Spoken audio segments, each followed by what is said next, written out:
Assalamualaikum. Selamat datang di channel Lendor, Legenda Horor.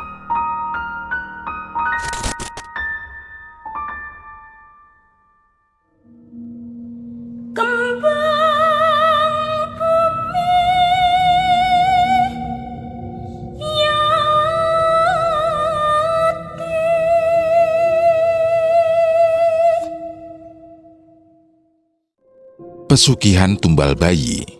Kisah ini merupakan sebuah pengadaptasian sosial akan kejamnya dunia pesugihan, terlebih lagi mereka yang mengorbankan bayi mereka hanya untuk kekayaan yang bersifat sementara.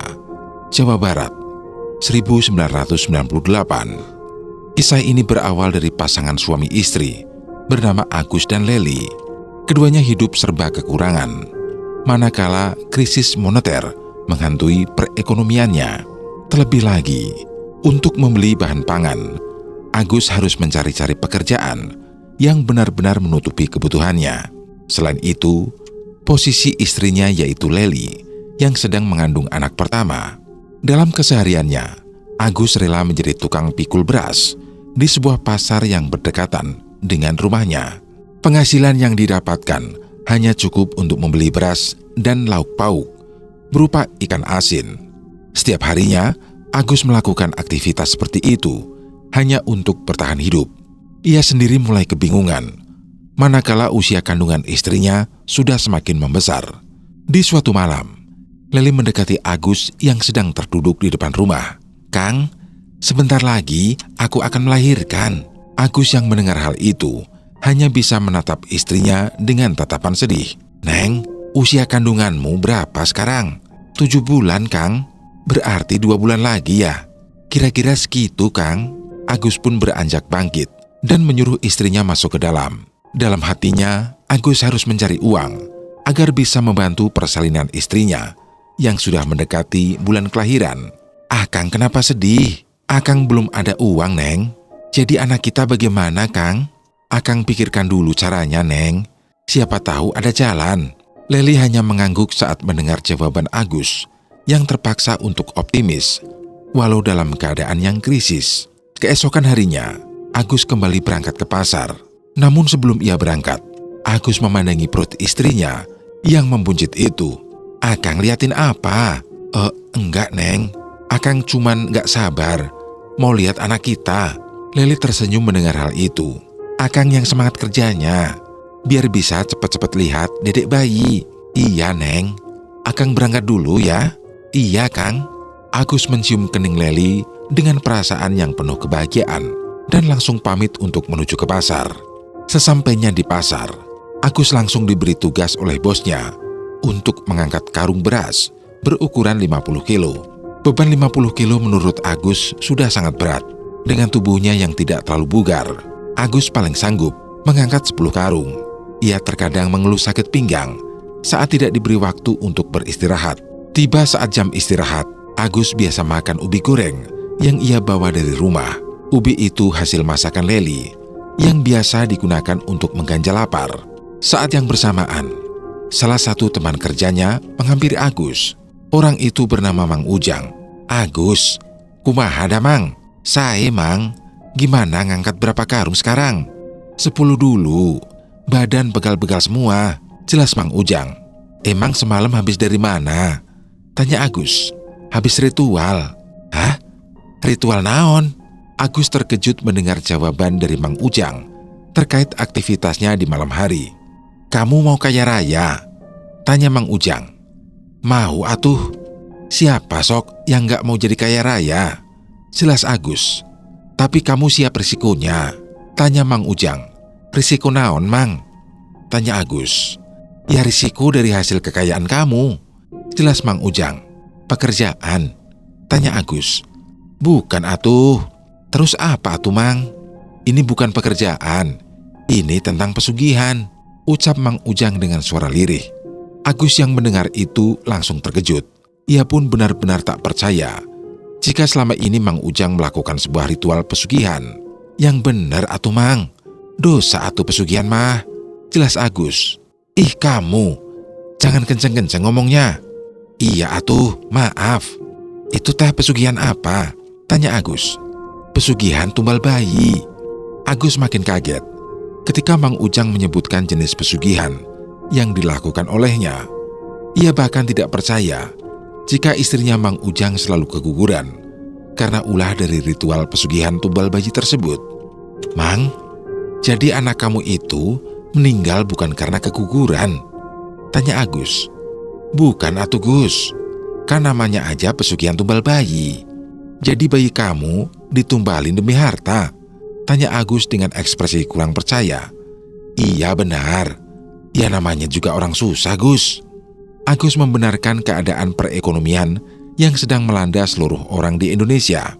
Terkait dengan krisis moneter, orang bisa melakukan apapun hanya untuk mendapatkan kekayaan yang lebih banyak. Terlebih lagi, mereka yang tidak memiliki kerjaan akan lebih sering mendatangi dukun yang tujuannya adalah untuk mendapatkan kekayaan dan mencukupi kebutuhannya sehari-hari. Jadi gimana Gus? Kamu mau ikut pesugihan? Ya nggak maulah. Dosa Mang. Jelas Agus.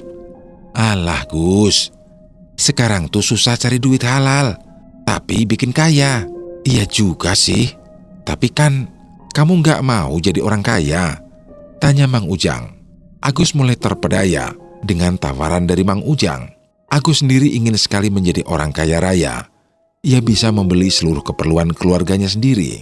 Mau sih Jang, tapi takut aja. Jelas Agus. Takut istrimu marah? Iya, sekarang kan lagi mengandung Jang. Sebentar lagi melahirkan. Aku tahu, supaya kamu bisa kaya raya. Tapi istri kamu tidak marah. Gimana caranya?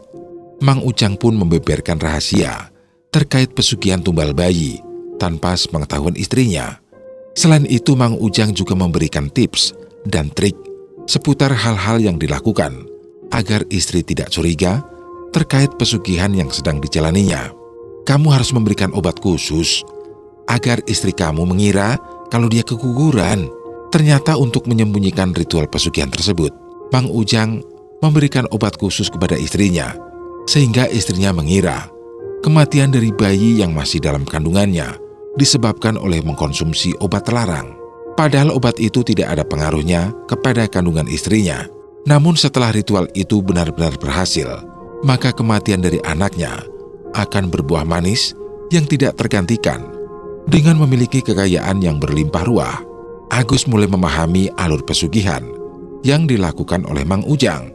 Ia juga sudah mulai tertarik dengan apa yang ditawarkan oleh Mang Ujang kepada dirinya. Jadi bagaimana? Kamu mau lakuin pesugihan ini? Tanya Mang Ujang. Caranya bagaimana? Aku akan beritahu caranya. Asalkan kamu mau berjanji untuk menjaga rahasia ini.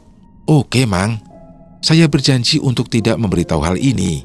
Tidak lama kemudian, Mang Ujang memberikan sebuah alamat tertulis dan memberikannya kepada Agus.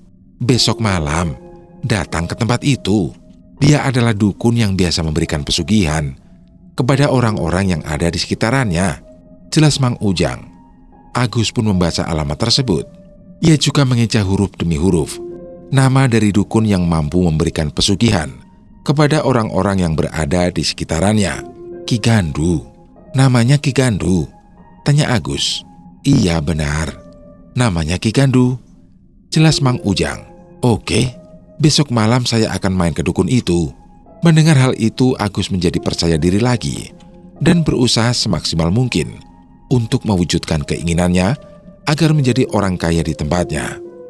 Tepat di malam harinya, Agus pergi ke tempat dukun itu berada. Kebetulan saat itu malam Jumat Kliwon. Dia memberanikan diri pergi ke tempat dukun tersebut yang bernama Ki Gandu. Hal yang harus dilakukannya adalah untuk menanyakan mengenai pesugihan tumbal bayi. Jarak antara tempat Agus dengan Ki Gandu lumayan jauh, berkisar 30 menit dari rumah. Dan saat itu, Agus sudah mendapatkan izin dari istrinya dengan alasan untuk mengunjungi temannya guna membahas pekerjaan barunya. Padahal Agus pergi ke rumah Ki Gandu guna membahas pesugihan yang dikatakan oleh Mang Ujang saat berada di tempat kerja. Selama dalam perjalanan, Agus selalu mengingat istrinya yang usia kandungannya sudah memasuki 7 bulan. Itu artinya Beberapa bulan lagi istrinya akan melahirkan. Bersamaan dengan itu, ia juga memikirkan bagaimana caranya mendapatkan banyak uang untuk biaya persalinan istrinya. Belum lagi nanti dengan kebutuhan sehari-harinya. Kemungkinan akan memakan biaya yang sangat banyak. Karena itulah, Agus mempercayai temannya, yaitu Mang Ujang, untuk memberikan jalan keluar terkait dengan keluhannya. Singkat cerita, Agus tiba di tempat Ki Gandu. Setelah 30 menit melakukan perjalanan, Agus berhenti tepat di pinggir jalan dan mendapati dua persimpangan yang gelap. Ia bingung harus menuju kemana, karena memang tidak memiliki petunjuk arah. Namun saat dirinya sedang mondar-mandir di sekitaran jalan, tiba-tiba seorang kakek tua datang dari salah satu persimpangan tersebut. Kakek itu diyakini sebagai Ki Gandu. Ia datang dan menghampiri Agus. Seperti sudah tahu maksud dan tujuan Agus. "Kamu temannya Ujang?" tanya Ki Gandu. "Benar, saya temannya," jelas Agus. "Ikut saya." Ki Gandu pun membawa Agus menuju ke sebuah tempat yang diyakini sebagai tempat dari Ki Gandu sendiri. Agus pun mengikuti arah di mana Ki Gandu berjalan. Saat itu Agus dan Ki Gandu harus melewati jalanan yang gelap dan sunyi tanpa suara. Agus juga berpikir, apakah di tempat ini ada penduduk? Hingga akhirnya setelah mereka berdua berjalan, Agus melihat sebuah gubuk tua yang berdiri dekat sebuah pohon besar. Di sampingnya terdapat sebuah kandang yang diyakini sebagai kandang ayam. Lalu ada seorang wanita tua yang diyakini sebagai istrinya sedang terduduk di depan gubuk seperti sudah menunggu kedatangan mereka berdua. Entah memang sudah direncanakan terlebih dahulu oleh Mang Ujang sebelumnya, atau memang sebuah kebetulan terkait sambutan untuk Agus sendiri. Pasalnya gerak-gerik Ki Gandu seperti sudah paham akan maksud dari tujuan Agus. Setibanya di depan gubuk, Ki Gandu langsung menyuruh kepada Agus untuk masuk ke dalam gubuk terlebih dahulu. Sedangkan Ki Gandu, ia bersama dengan istrinya, sedang berbicara antara satu sama lain terkait dengan keperluan Agus mendatangi tempatnya. Percakapan mereka terdengar samar-samar di telinga Agus. Agus pun mencoba untuk mendengarkan lebih dekat terkait percakapan mereka berdua. Anak itu adalah teman dari Ujang. Ia datang atas petunjuk Ujang, jelas Ki Gandu. Berarti dia akan melakukan hal yang sama seperti Ujang, tanya istri dari Ki Gandu. Lihat saja nanti. Setelah mereka berdua membicarakan sedikit tentang Agus, akhirnya mereka pun masuk ke dalam gubuk untuk menemui Agus yang sudah menunggu di sana. Mula-mula Agus merasa khawatir ketika Ki Gandu menatapnya dengan tatapan yang aneh. Namun lambat laun Agus menjadi terbiasa ketika dirinya bisa beradaptasi dengan perilaku aneh Ki Gandu sendiri. Hingga akhirnya percakapan mereka pun dimulai. Ki Gandu mulai membuka percakapan terlebih dahulu. "Apa yang membuatmu ingin datang kemari?" Agus merasa deg-degan saat dirinya ingin menjawab tersebut.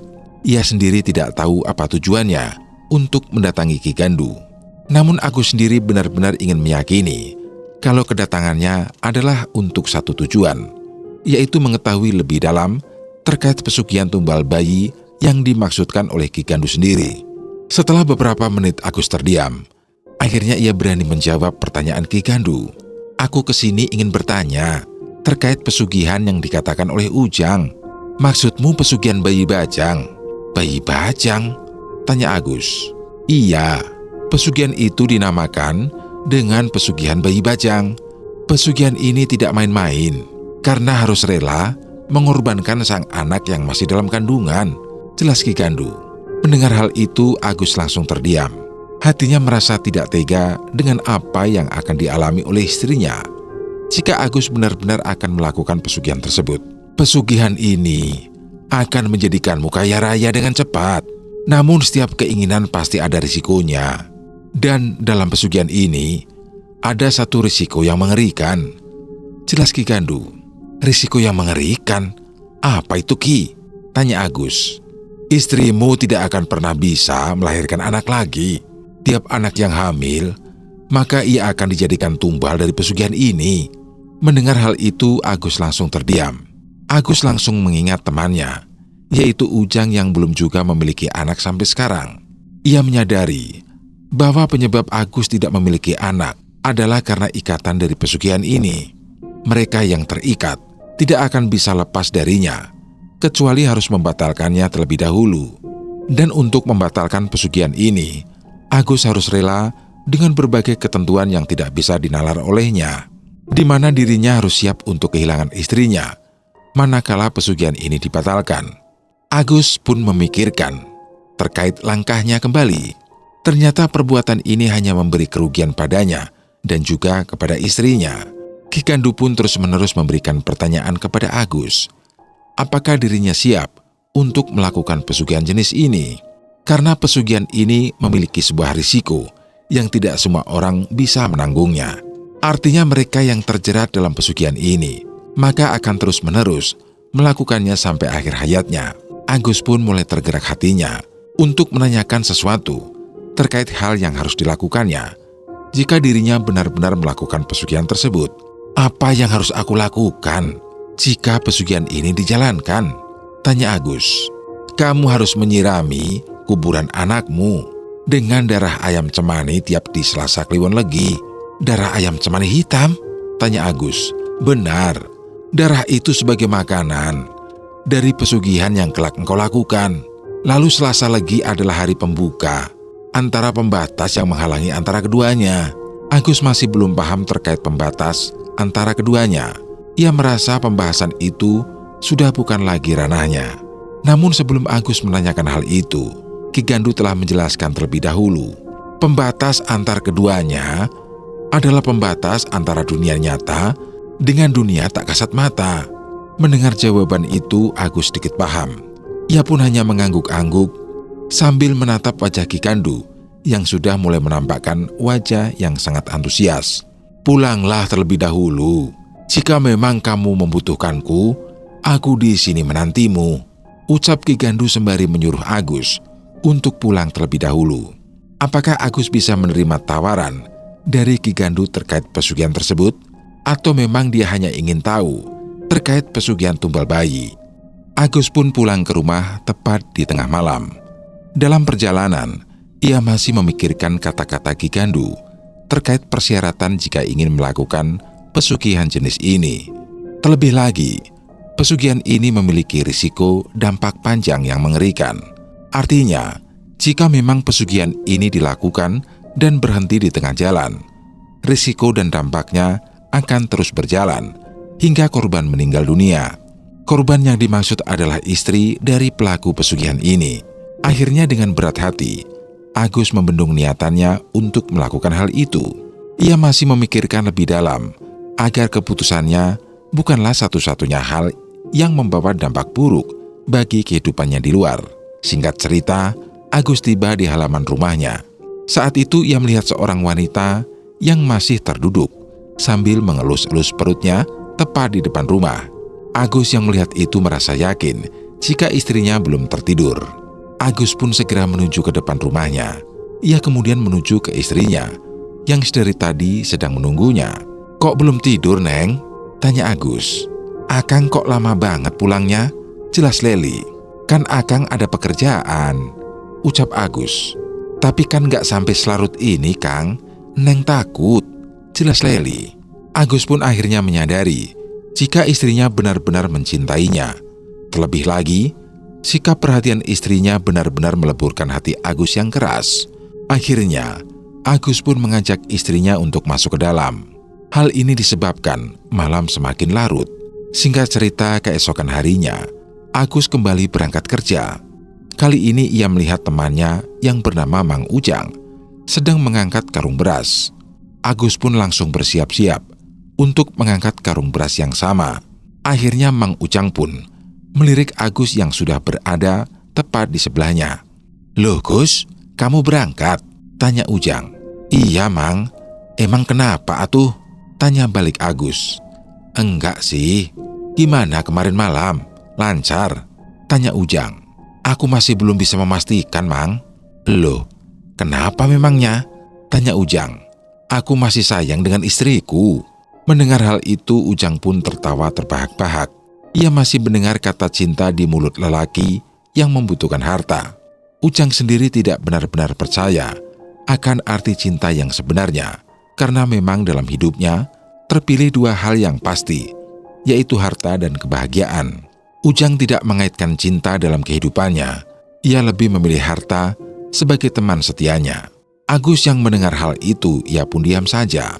Agus tahu jika prinsip kehidupan yang dijalankan oleh Ujang sangat berbeda dengan dirinya.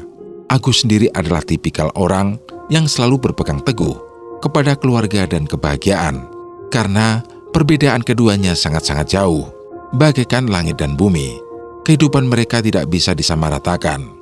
Karena itu, dalam menanggulangi hal ini, Agus tetap memiliki sikap toleransi sebagai bentuk penghormatan dirinya terhadap ikatan teman, namun tidak untuk meniru prinsip hidup yang dijalankan olehnya. Setelah pekerjaan mereka selesai, tibalah waktu istirahat. Saat itu Ujang meminta kepada Agus untuk menemuinya di tempat yang biasa mereka gunakan untuk mengobrol dalam masalah kehidupan. Agus pun mengiyakan keinginan Ujang. Namun sebelum itu, Agus membuat wedang untuknya dahulu. Setelah 10 menit berselang, Agus pun mendatangi lokasi tersebut. Dan benar saja, Ujang sudah menunggu kedatangan Agus di tempat tersebut. Setibanya Agus di sana, Ujang langsung mempersilahkan Agus untuk duduk yang beralaskan kertas koran dari pinggiran jalan. Terlihat dengan jelas kepulan asap rokok yang membumbung tinggi. Tangan kiri Ujang memegang rokok kretek dengan aroma khasnya. Pandangan Ujang mengarah ke arah Agus yang sedari tadi hanya bengong tak karuan. "Hayang ngudut maneh?" tanya Ujang. "Teu mang, teu tiasa ngududan," jawab Agus. Ujang kembali menghisap rokoknya. Ia kemudian menyeruput wedang yang telah dibawakan oleh Agus. Lalu setelah menikmati nikmat dunia, yang dua yaitu rokok dan wedang, Ujang pun menghadapkan pandangannya ke arah Ujang dengan wajah serius. "Kamu serius? Nggak mau kaya raya?" tanya Ujang. "Enggak ah, aku masih sayang sama istriku," jelas Agus. Agus, zaman sekarang itu nggak usah percaya sama cinta," jelas Ujang. Agus hanya terdiam sambil memainkan bebatuan di kakinya.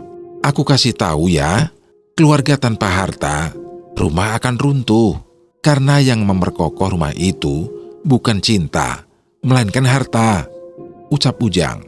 Mendengar hal itu, Agus mulai tidak menerima bentuk ulasan yang dikemukakan oleh Ujang. "Tapi Mang, keluarga tanpa cinta sama saja mati rasa." "Tak apa mati rasa, yang penting banyak harta," jelas Ujang. Perdebatan mereka berdua terus menjerumus kepada dua perbedaan yang signifikan, di mana Agus sendiri telah mengedepankan cinta sebagai garis terdepan dalam memperkuat keluarga, sedangkan Ujang sendiri lebih terpaku kepada harta yang notabene mampu mendapatkan apapun yang dia inginkan selama harta itu benar-benar berlimpah. Debat yang tak berujung. Keduanya pun hampir menimbulkan keributan karena perbedaan pendapat tersebut.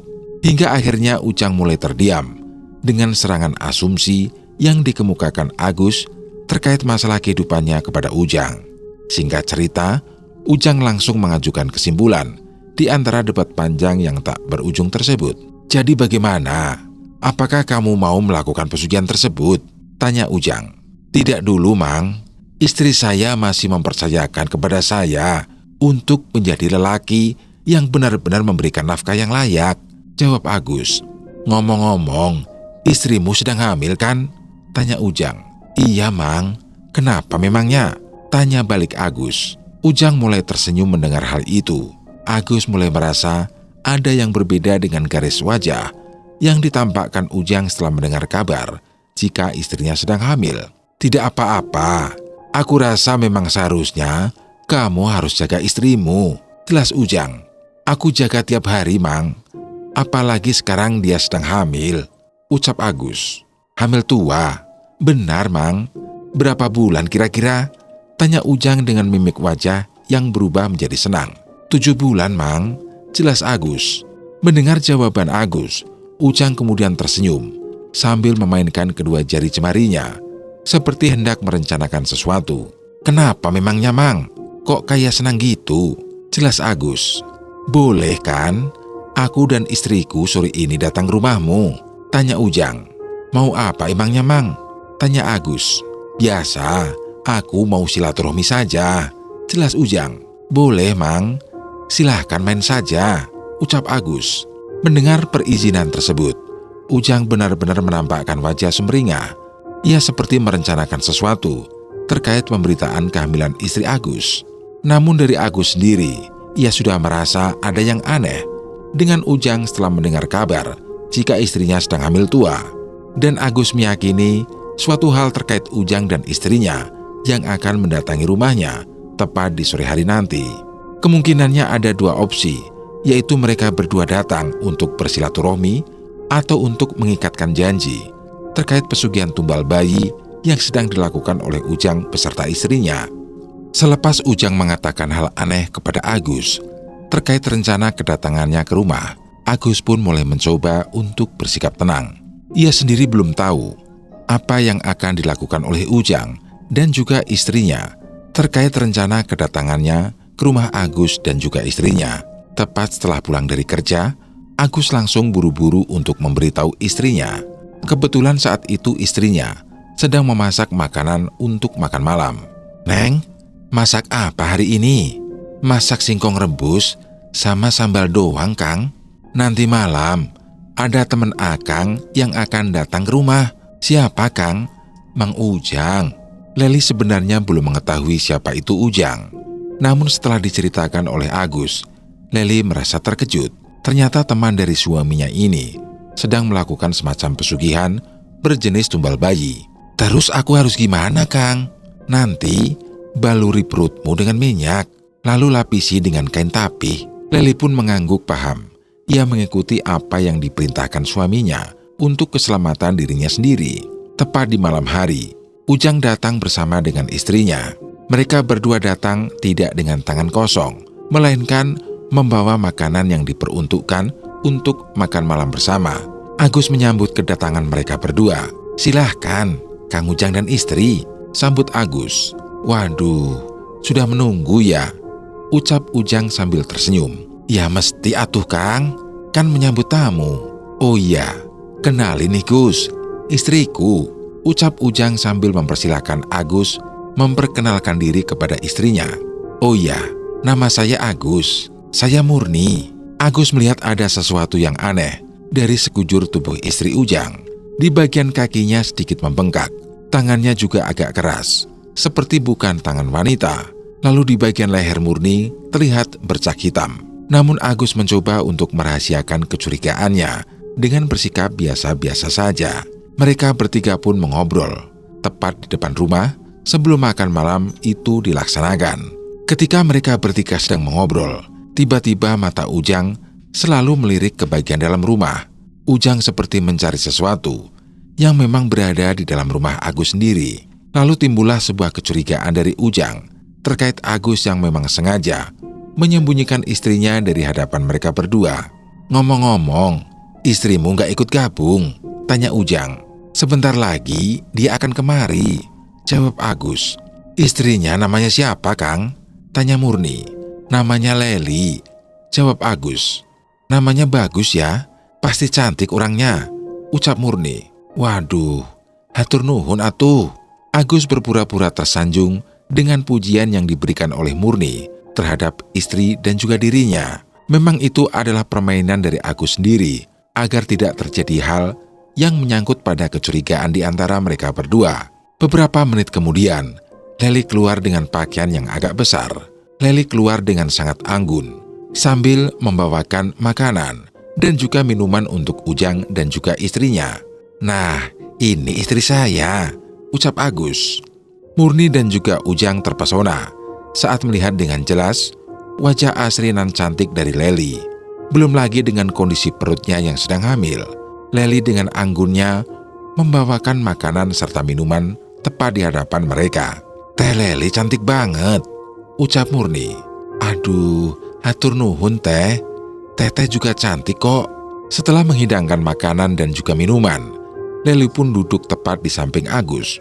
Obrolan pun dimulai. Mula-mula Ujang menanyakan mengenai usia kandungan dari Leli. "Sudah berapa bulan hamilnya?" tanya Ujang. 7 bulan, Kang," jawab Leli. "Sebentar lagi ya?" tanya Ujang. "Iya, Kang." Setelah itu Murni pun meminta kepada Agus dan Leli untuk memegangi perut Leli. Murni seperti penasaran dengan perut Leli yang buncit itu. "Bolehkah aku memegang perutnya?" tanya Murni. Leli menghadapkan wajahnya ke arah Agus. Agus hanya menjawab dengan anggukan kepalanya. "Silahkan teh." Murni pun memegang perut Leli dengan senang hati. Namun baru saja ia memegang perut Leli, tiba-tiba tangannya seperti tersetrum oleh sesuatu yang berada di dalam perut Leli. "Oh, kenapa teh?" tanya Leli. "Kok aku seperti kesetrum ya?" tanya balik Murni. "Kesetrum?" Ujang pun mulai penasaran dengan apa yang ada di balik perut Leli. Ujang sendiri merasa kalau Agus sudah tahu maksud dan tujuannya untuk mendatangi rumahnya. "Kok bisa kesetrum teh?" tanya Leli. "Nggak tahu, oi. Kayak ada sesuatu di dalamnya," jelas Murni. Ujang pun langsung menatap Agus dengan tatapan sinis. Namun dengan beraninya, Agus juga menatap kembali mata Ujang. "Kenapa, Kang? Kok kayak nggak seneng gitu?" tanya Agus. Enggak. Cuman kaget aja," jelas Ujang. "Aku sudah tahu kok tujuan kalian berdua ke sini," jelas Agus. Ujang dan Murni saling menatap satu sama lain. Mereka berdua merasa malu ketika maksud dan tujuannya diketahui oleh tuan rumah. "Kalian ingin mengambil bayiku kan?" tanya Agus. "Kenapa kamu berburuk sangka gitu, Gus?" tanya balik Ujang. Agus pun bangkit dari duduknya dan menatap Murni dengan tatapan yang tidak biasa. "Istrimu itu sudah beda. Aku tahu yang ada di dalam tubuh istrimu itu ada sosok lain." Mendengar hal itu, Ujang pun langsung memegangi tangan Murni. "Jangan bikin fitnah, Gus. Aku tahu tiap hari kalian mengunjungi para warga yang sedang hamil. Lalu nantinya perut wanita yang sedang hamil akan dipegang. Keesokan harinya perut itu akan kosong, seperti menghilang begitu saja. Benar kan?" jelas Agus. Ujang pun merasa malu.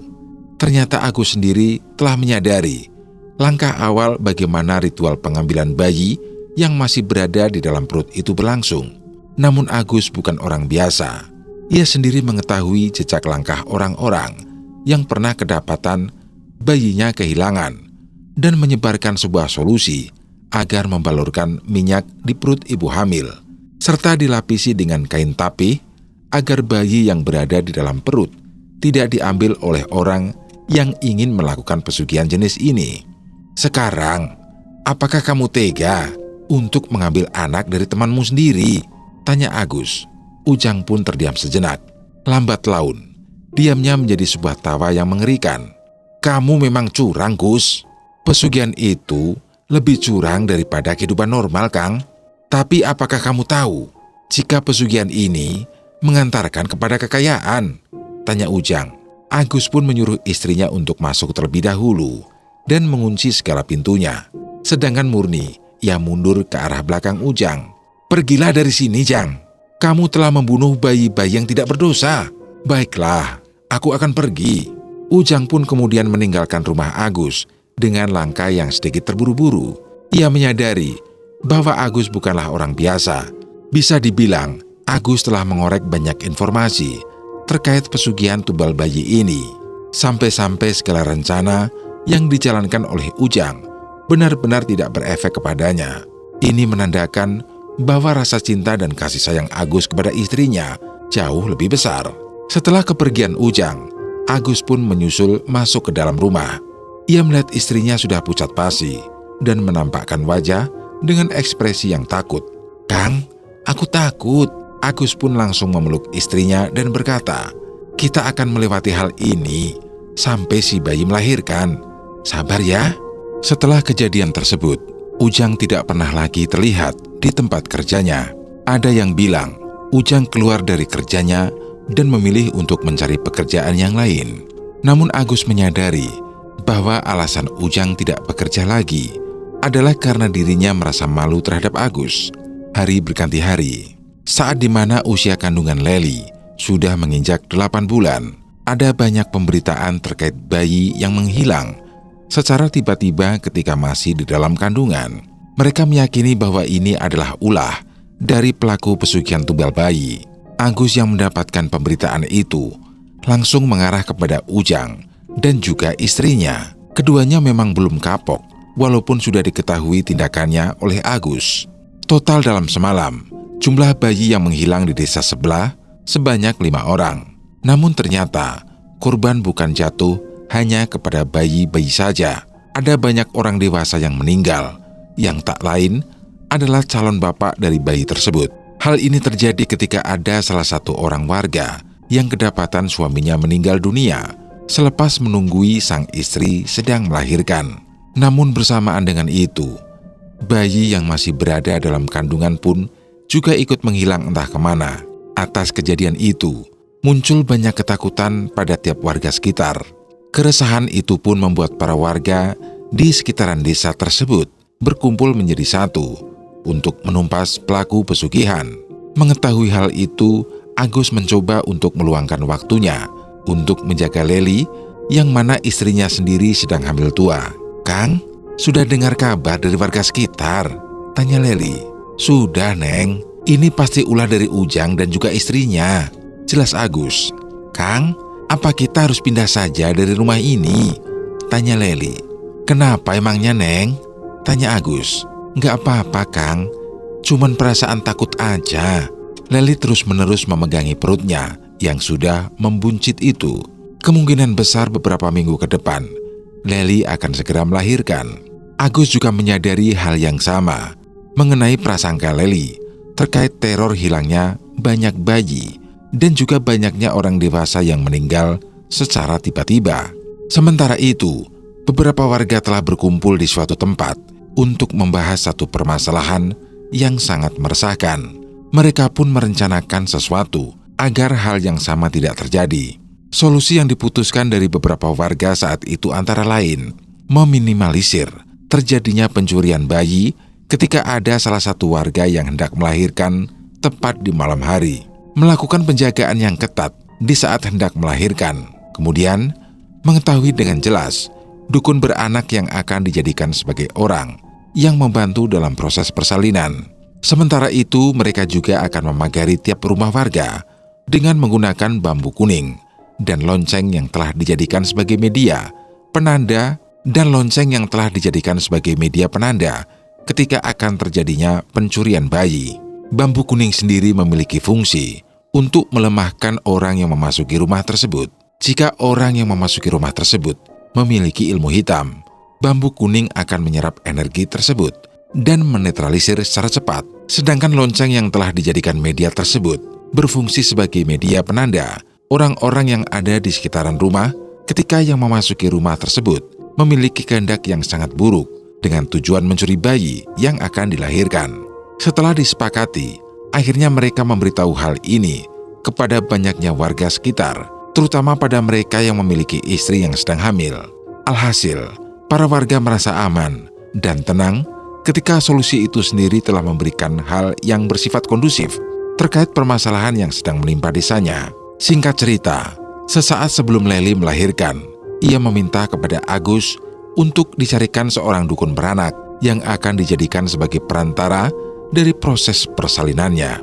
Hal ini dikarenakan jika masa melahirkan telah tiba, Agus tidak usah repot-repot untuk mencari secara mendadak terkait dukun beranak yang akan membantu proses persalinan Leli. Akhirnya Agus pun mencari seorang dukun beranak yang akan dijadikan sebagai perantara dari persalinan istrinya tersebut. Dipilihlah seorang dukun beranak bernama Cek Yati. Dia adalah salah satu dukun beranak yang sangat terkenal di tempatnya. Cek Yati telah beberapa kali menolong banyaknya para warga yang sedang melahirkan. Secara pengalaman, Cek Yati sudah sangat berpengalaman dalam menangani para pasiennya. Akhirnya Cek Yatilah yang menjadi pilihan saat itu. Beberapa hari kemudian, Leli sering mengeluh karena dirinya seringkali mulas. Sepertinya sebentar lagi Leli akan segera melahirkan. Saat itu Agus telah bersiaga penuh dan melaporkan hal ini kepada para warga yang ada di sekitarannya. Berita ini pun tersebar luas bahwa Agus akan melahirkan anak pertama. Tepat di malam harinya, beberapa warga membantu proses persalinan dari Leli. Sebelum akhirnya Cek Yati tiba, para warga telah menempelkan bambu kuning di sekitaran rumah Agus. Lalu tidak lupa pula untuk memasang lonceng di dalam rumah. Setelah semuanya telah usai, Akhirnya Cek Yati pun datang, sembari menutupi wajahnya. Memang, dukun beranak di desa tersebut harus menutupi wajahnya agar tidak diketahui oleh pelaku pesugihan. Akan tetapi, saat itu para warga sedang disibukkan dengan mengobrol di sekitaran rumah Agus. Bersamaan dengan itu, Agus sedang menjaga istrinya yang sebentar lagi akan melahirkan. Namun kejadian yang aneh tiba-tiba terjadi di saat Cek Yati akan memasuki rumah. Seluruh orang yang ada di sekitaran rumah tiba-tiba terlelap tidur. Lalu dengan cepat, Cek Yati mencopoti seluruh bambu kuning yang terpasang. Bersamaan dengan itu, dia juga memasuki rumah dengan santai, tanpa kendala apapun.